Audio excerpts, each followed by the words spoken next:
Well, hey, everybody, this is Heidi St. John. I'm so glad you guys have joined me at the Off the Bench podcast. And today I am thrilled to have with me back on the show my friend, Dr. Mark Sherwood. We love to answer your questions, and you guys are sending a bunch of them in. This is going to be a fantastic episode. Stick around. I think you're going to be encouraged.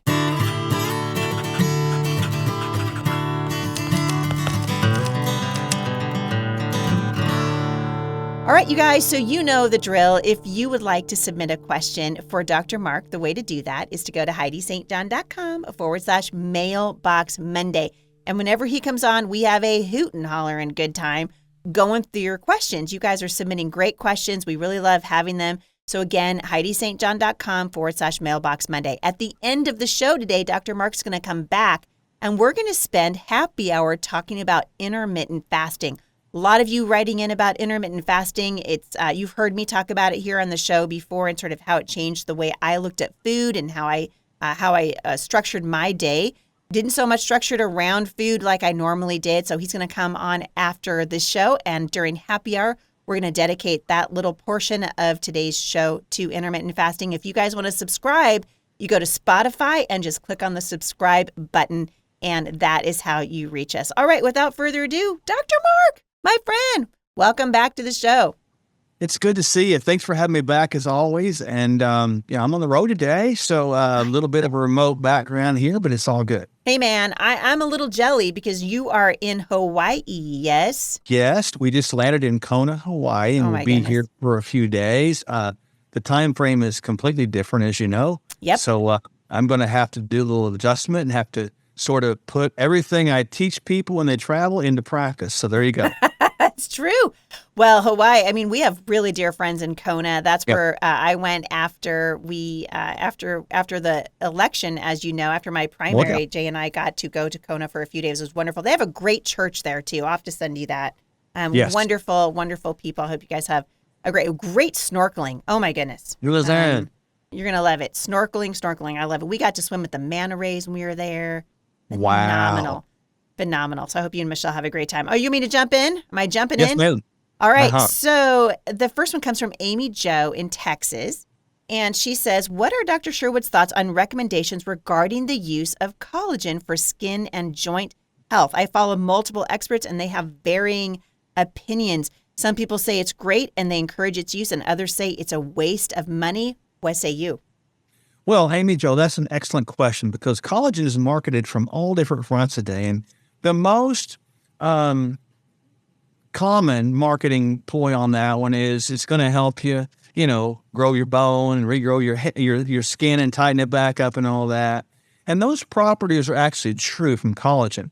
However, part of the problem is the delivery of that. So you take this collagen, you put it in it's powder, right? And you put it in your mouth, you drink it or whatever, and it has to go in the GI tract, Heidi. And then, Amy Jo, it has to separate. In other words, they take the amino acids and all that out of the collagen, glycine, et cetera, and those are separated, and then they're transported across the cell membranes of your stomach into your bloodstream and transported to the various locations within your body and reassembled into collagen. That just sounds like a lot of work. It is, and something could go wrong in any step of the process. So on one hand, yes, do it. If you eat better, it's going to work better. On the other hand, there's something I want people to consider. You want to consider adding something called GHK copper. GHK copper. Now, that's a peptide. And so if you think about what peptides do, we've had this discussion before. I know. I was going to say, I'm going to start calling you the king of the peptides. Yeah, GHK copper is one that actually creates the synthesis for more collagen and collagenizing, if you will, our body. So if you have material there, and then you take something that takes the material and constructs it better, and even takes what you have and makes it better, well, you got the best of both worlds. Now, GHK can be injectable, subcutaneous. It can be a cream you rub on your face, or it can be something you put in your hair at night. And in all cases, it always works. So think about GHK as a thing that will rebuild skin truly, and the collagen is something that is the material to help that happen. Well, that's fascinating. That's the first time I've ever heard of that. Can people get that from you, or do they find it on Amazon? Where do they find that? Yeah, do not get that on any website out there because you're going to get irreputable websites. In other words, you're going to get websites that manufacture peptides, and they're going to be not for human consumption and all this blah, blah, blah. But yes, they can get that from us, and we use that a lot. You've seen my wife, Dr. Michelle, my beauty queen, right? Yes. She has the most remarkable skin, and she's been using GHK for many, many years, and we were using it before it was cool. But I think everybody should be using GHK, quite frankly. Now, do you have a favorite way of doing it? You say that the cream is your favorite way. What's your favorite way? I like using the cream at night because it's easy.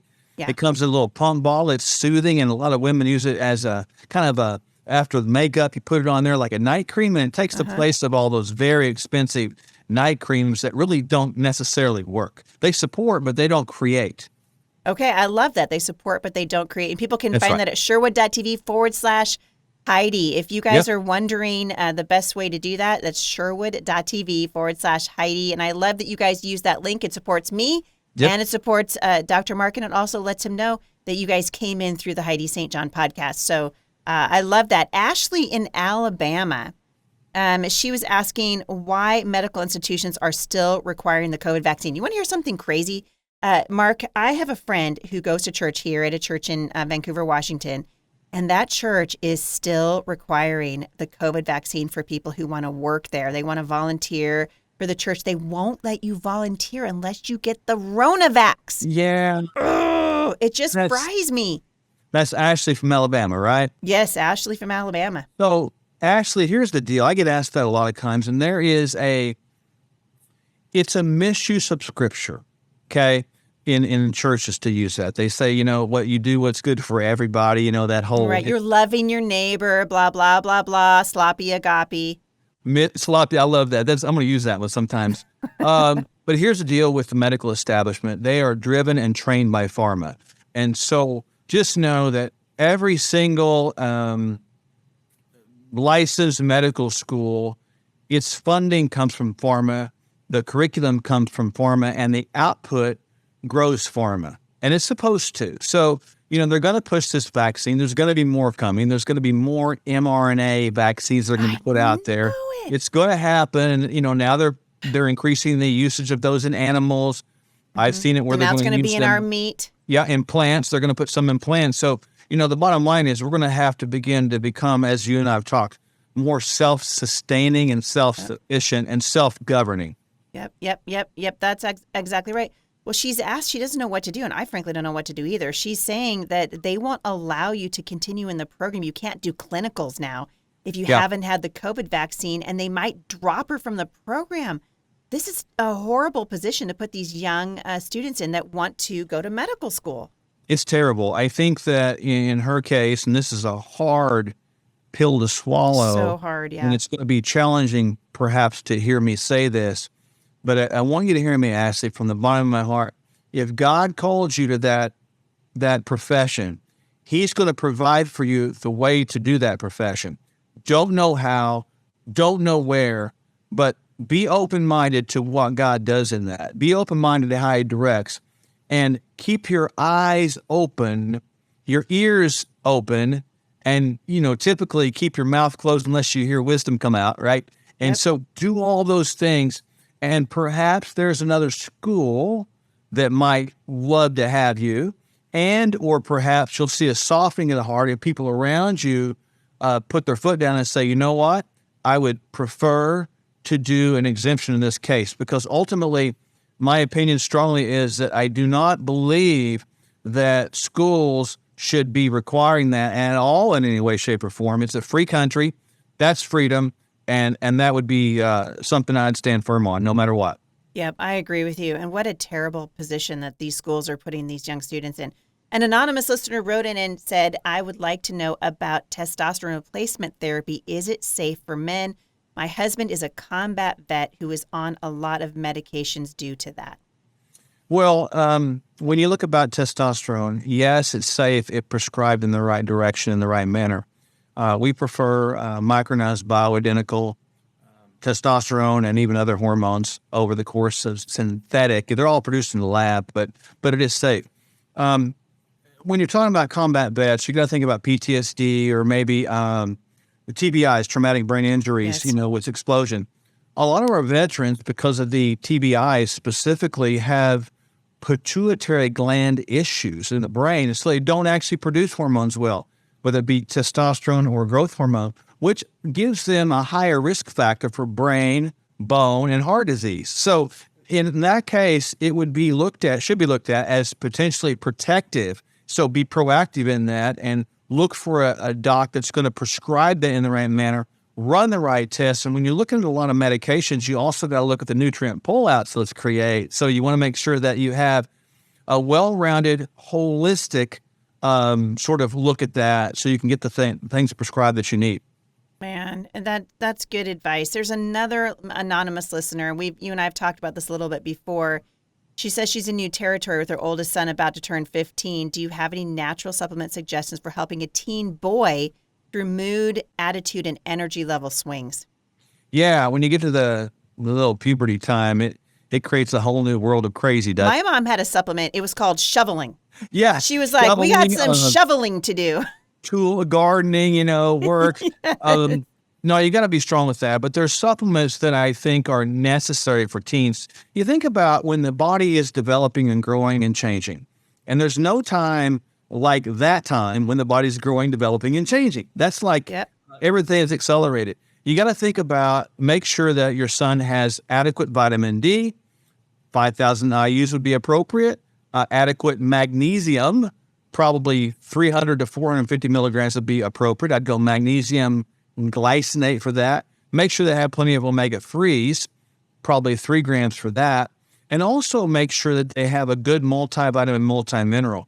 Because ultimately the systems of the body, they function, Heidi, by the availability of nutrients. And so when the body's growing, and you think about this from an internal capacity, there's a lot of change going on. Change creates discomfort. Discomfort inside can create moodiness on the outside. So that's why that happens. And so you want to kind of, make sure they're active, make sure they're busy, make sure they have purposes, but also make sure they're equipped with what they need inside. Man, so good. Sarah in California, she's wondering if any of these programs like the 40-day reset are appropriate for women who are pregnant. I'm pregnant with my 5th. I'm 14 weeks along and would really like to not birth another child that's almost 12 pounds. Woo! My last two born at home, 11.14 and 11.2. I'm not diabetic, but I fear I could be down the road in some way. Yeah, when you look at pregnancy as a general rule, you never want to restrict calories. So always think like that. Well, we're not all about restricting calories anyway, but as a general rule, when you're pregnant, you don't want to. I would not put, that person on any sort of restriction at all, but I think it'd be very appropriate to put them on a good, solid nutritional plan with no limits. In other words, this is your list, have as much as you want, when you want, how you want. And then I think good supplementation in that case specifically is critically important. You got to get a good multivitamin with high amounts of folate, right? That will prevent birth defects. You got to make sure that you got good omega-3s, good vitamin Ds, I stated before, and maybe a good additional, maybe a magnesium as well. But with all that said, it would be good, some of these programs to be on as long as you had the caveat of no restriction. So, and so you're telling her basically be healthy, right? She's worried. She's so worried that she's going to do the normal thing and wind up with a 14-pound kid.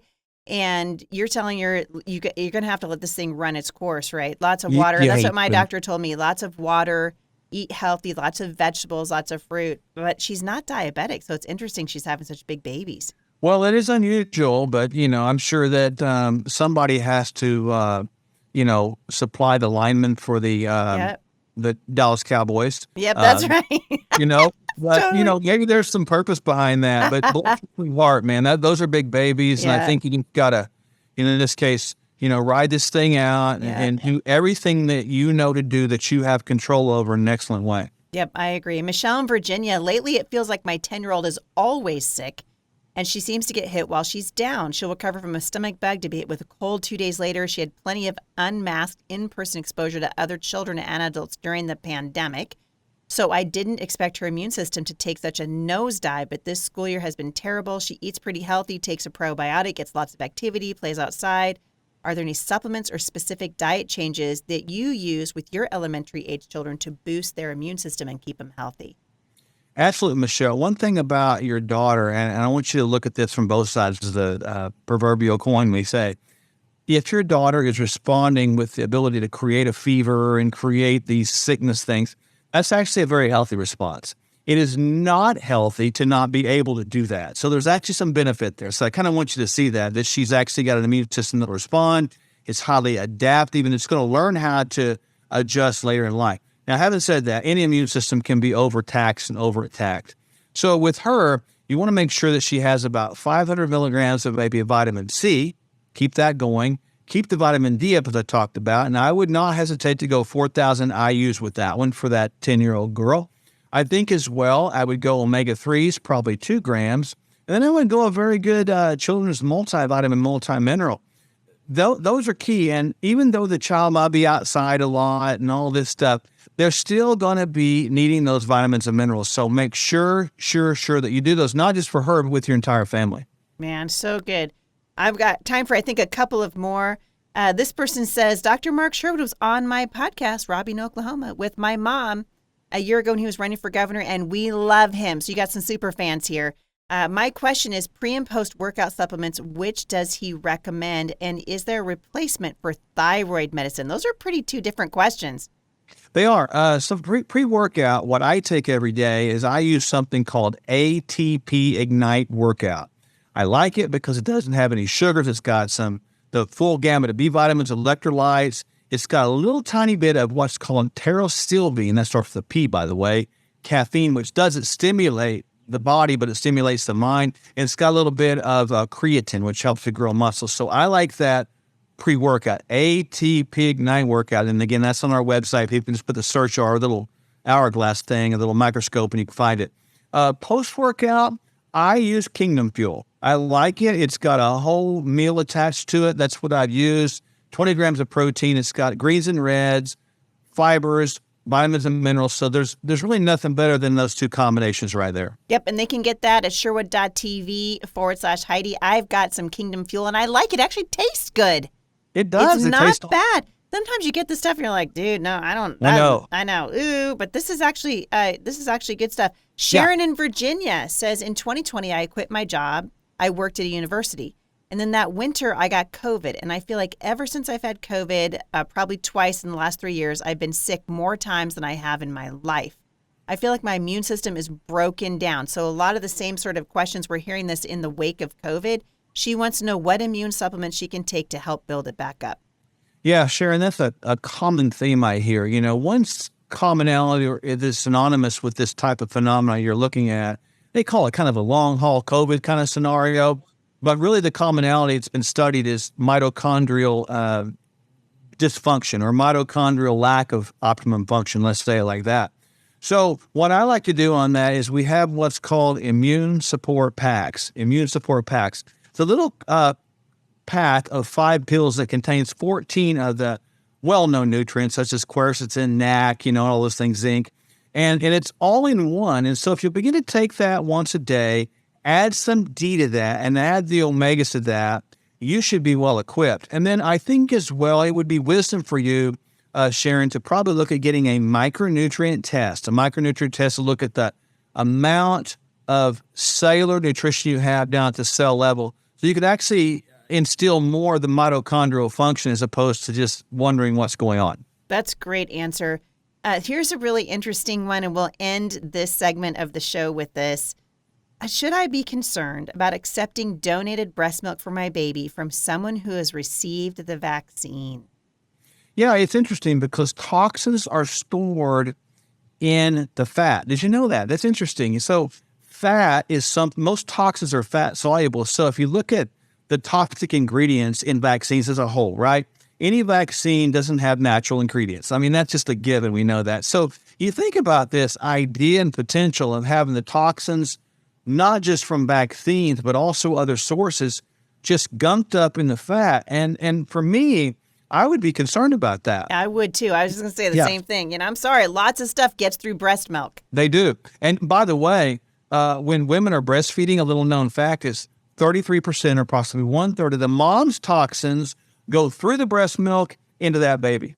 So if you're pregnant right now and you're going to breastfeed, and hopefully you will, hear my heart with this. Make sure your nutrition is supreme because you're feeding two. Then after that, make sure you're not over-toxing yourself because you're going to toxify your kid.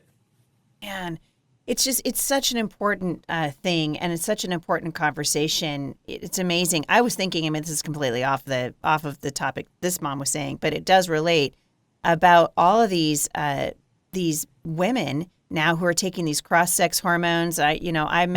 I talked to a woman who's taking a cross-sex hormone, and she was pregnant. I'm like, you are flooding your unborn baby with Lord only knows what.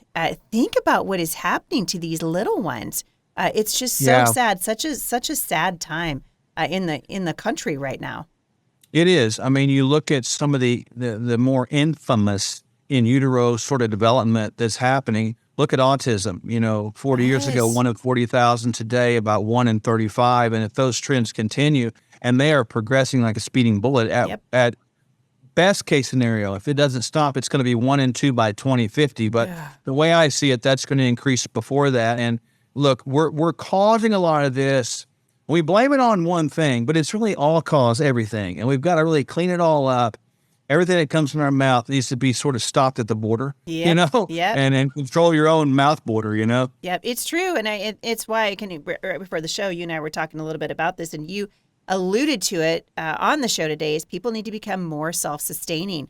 You can start growing your own. We're doing that at my house. We're growing our own greens. Dude, I did not tell you this, Dr. Mark. We are getting chickens. It's true. Come on. I'm going all homestead. I know. It's crazy. I'm going all homestead. Jay's been, researching this really fun little Dutch chicken coop that he's trying to make. Oh, that's so cool. I love that. But it's because we feel the need. We're sensing it. And it's like an urgent thing, sort of picking up speed as we go along, as we're recognizing, hey, we've got Roundup on our food. Yeah, right. We do. We know we can't. Your orange juice is contaminated. I was just looking the other day at like all the junk that's in Tropicana. Where's that Real Simple or whatever that brand is? I can't remember the name of it. It's not good for you. And so, man, we got to be careful. Yeah, we are really, look, we're worried about China and this and that. And the other. No. You got your enemies in the supermarket. Hello. Thank you. Come on. It's so true. It's so true. Well, Dr. Mark Sherwood, you are just one of my favorite guests to have on the show. I appreciate you coming on. Will you stay for happy hour? Let's talk about intermittent fasting. Can't wait. I'm fasting and waiting. I love that. I love that. If you guys are subscribed to Happy Hour, stick around. We'll be right back. For those of you who aren't subscribed to the show, if you want to tune in for today's extended episode with my friend Dr. Mark Sherwood, you can just go to Spotify and click on the subscribe button. And we hope that you will do that. This has been a fantastic interview. If you guys want to, I hope you're taking notes, because whenever Dr. Mark comes on my show, I can't keep up with him. I'm writing notes. And this guy is so much fun to listen to. He's a wealth of information. He clearly loves people, has the heart of the Lord Jesus. I know it comes through. And he's given you guys great information. If you would like access to Kingdom Fuel and a lot of the other supplements that he has been referring to on the show, just go to sherwood.tv/Heidi, and everything you need to find will be right there. If you want to subscribe to the show again, just head on over to Spotify, click on the subscribe button, and you'll have access to all of our extended podcasts. In the meantime, have a great day, you guys. We love you. We're praying for you. And I'll see you right back here tomorrow at the intersection of faith and culture.